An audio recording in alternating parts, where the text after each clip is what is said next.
Hey there, John Morris here, johnmorrisonline.com. Welcome back to another episode of The John Morris Show. Today's episode's a little different. I'm going to be doing a screencast for you, so you don't need to see my ugly mug. But I do need to, for those of you listening on the audio podcast, I'm going to do my best to talk about this so you can understand what I'm doing here without being able to see it. So, that said, today's really just about, there's just something I want you to think about, to consider, and then hopefully from you thinking about it and considering it, that it'll naturally move you into action. So to actually do something about this, to act on this. So I'm not going to push you too hard on this. I hope that once you see what I show you, it's going to turn on a light bulb for some of you and put you down a path that will make a really big difference in your career. So one of the big complaints I get when I talk about Upwork is obviously people getting work on Upwork. And what I see happening a lot is too much reliance on Upwork itself to bring you the business. And I've talked about this quite a bit before.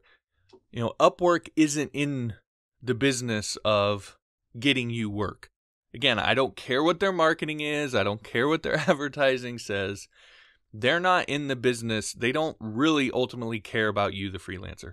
They probably do a little bit, and they would probably get mad at me for saying that. But ultimately, who they care about is the client, because the client's the one paying the bills. Again, I've harped on this a lot.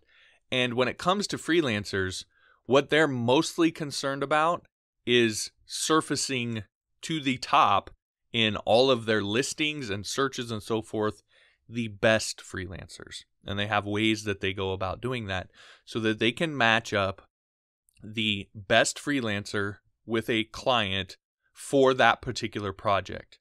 And again, there's this whole mathematical, Facebooky algorithm thing that goes into how they do that.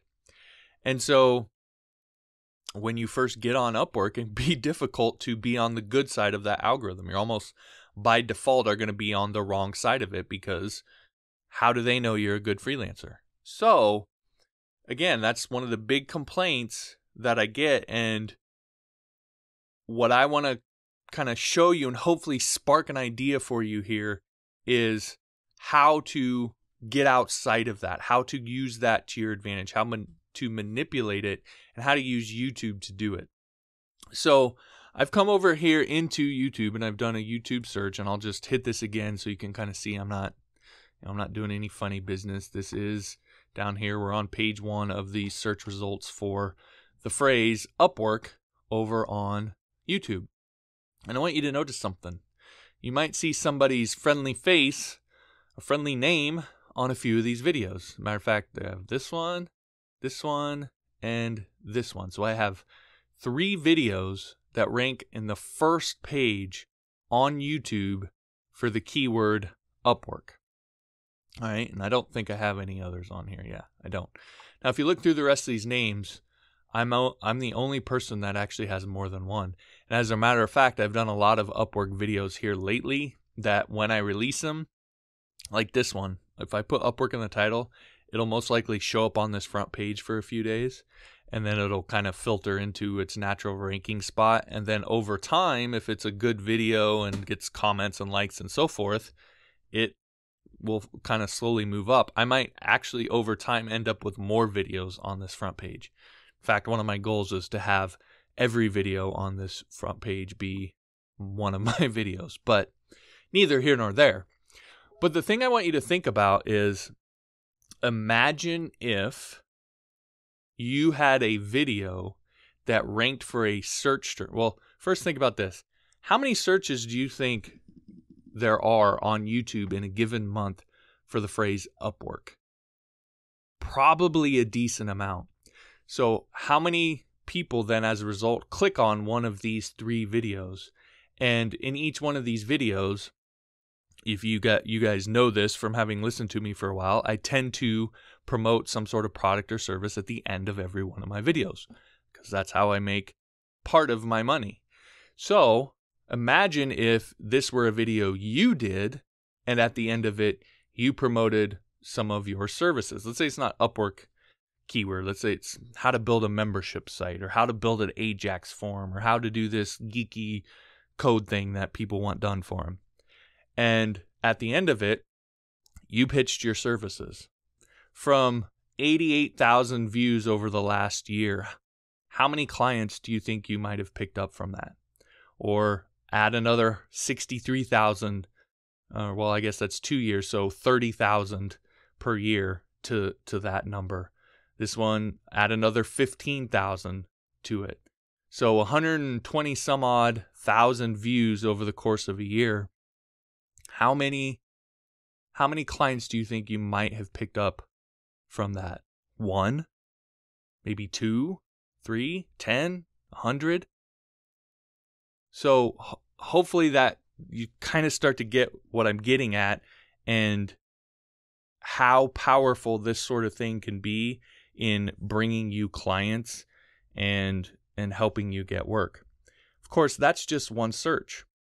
We can come over here and do PHP, and if we scroll down, you can see there's another video here from yours truly, and another one here from yours truly. I think that's it. So for the keyword PHP, again, how many searches do you think the keyword PHP gets on YouTube in a given month? And I have two videos that rank on the first page for that. So again, how many views, ultimately how many clients do you think you could get if you were doing that same thing? Again, that's just one search. Here's another one. Web design. We scroll down here. Here's another one, the truth about freelance web design. I think that's the one that I have on here. So again, when you start to add all of these up, I could go through search after search after search after search. My channel now is getting, I think it's 120, 130, 40 some odd thousand views per month. And a lot of it, most of my traffic comes from YouTube search. The majority of it comes from these videos showing up in search results like this. So that means I didn't have to, a lot of these are the early videos I did. So it's not because I already had an established channel. It's not because I'm some famous person. It's simply because I created videos where I targeted particular keywords with my titles and the content and descriptions and so forth. And I was specifically wanting to rank for those keywords.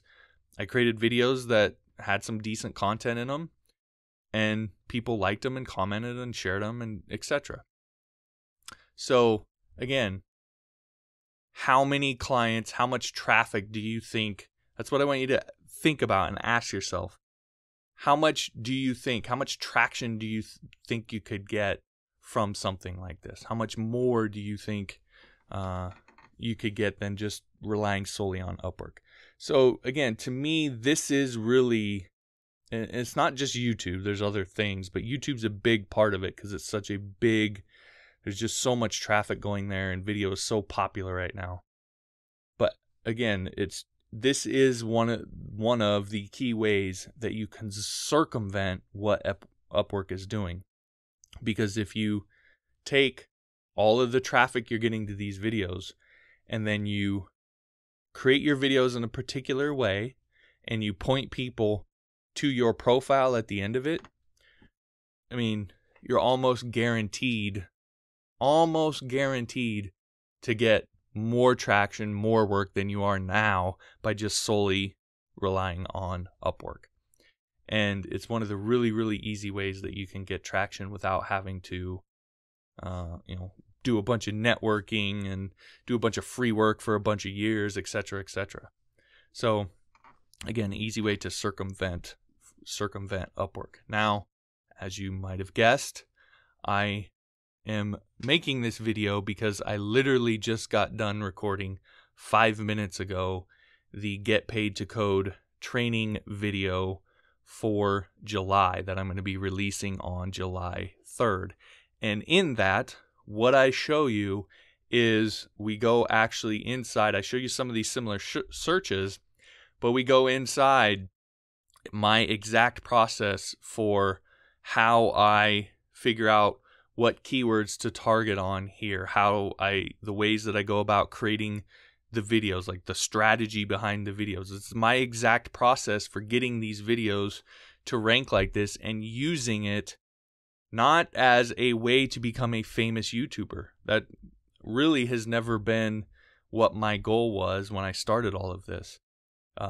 But how to use it to drive your freelance business. So if you're a freelancer who's been struggling to get work and Upwork's not working for you and this is a way, and you can take what I'm going to show you in this and you could adapt it to written blogs, or you could, it really could be adapted to a lot of different things. And I actually do a lot of that stuff. I have an audio podcast, I have a blog, I have a YouTube channel, I have the social media accounts, but I show you specifically what I do in YouTube, how to figure out what content works, how to create your content in a way that it naturally pitches your services without you actually coming across super salesy. In fact, there's one line that you can say, one sentence that you can say at the end of your videos. That's all the pitch that you need. And I tell you what that line is. And that's it. That's the whole pitch. So you can literally have a video that's 99.9% content and 0.1% pitch and still get people who naturally feel like they want to hire you. And when the pitch comes, it's just a natural thing. It doesn't even feel like a pitch. So I show you how to do that. I show you how to handle pointing people to your profile in a way that will kind of set you up for the future when you decide you want to finally get off of Upwork. And then probably the biggest answer to the biggest question people have whenever I talk about YouTube is, hey, I've uploaded some videos, or I know if I uploaded videos, but nobody's going to watch them. Like, how are people going to find out about them? How would they know about them? I show you how to solve that problem and how to very easily get some initial views and get some traction on your video and your videos. And then, you get a certain amount of traffic to a video, it'll either take on a life of its own or it won't. And so you can kind of fast forward that process of figuring out whether you have a good video or not. So I show you how to do all of that in this month's Get Paid to Code training series. So if you want to get access to that, it goes live on July 3rd. You want to make sure and hop on over to Patreon before then, johnmorrisonline.com/Patreon. You're going to get access to that video, all the past episodes of the Get Paid to Code training series, PHP 101, Responsive Web Design 101, Lightning Responsive, Upwork checklist, all sorts of crazy stuff over there. I really do think it is a phenomenal deal. It's basically everything that I have up to this point, all my YouTube source code, etc. So again, johnmorrisonline.com/Patreon to get access. Thanks for watching. If you haven't yet, be sure to subscribe, and we'll talk to you next time.